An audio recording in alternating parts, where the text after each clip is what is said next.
दोस्तों बात करेंगे हारिस रऊफ के ऊपर। यार हारिस रऊफ की जिस तरह की बॉलिंग निकल के आ रही है ना, पीएसएल में तो इतनी शानदार निकली नहीं थी, आपको भी पता है। लेकिन बांग्लादेश के खिलाफ भी इतनी खास नहीं रही, हम क्या कह सकते हैं भाई इतनी अच्छी है, नहीं नहीं।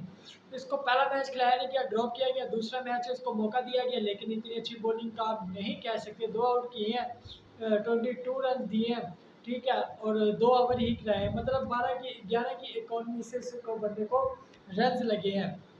लोग कह रहे हैं कम बैक हो गया हारिस रऊफ का। यार ये कम बैक होने लगे इस तरह के, फिर तो बाकी सारे क्रिकेट छोड़ दें, ठीक है, तो 30-30 रन खाए और दो उसको वो करे, कोई इतनी परफॉर्मेंस निकल के नहीं आई। आगे नेक्स्ट मैचों में इनकी परफॉर्मेंस देखते हैं, ठीक है।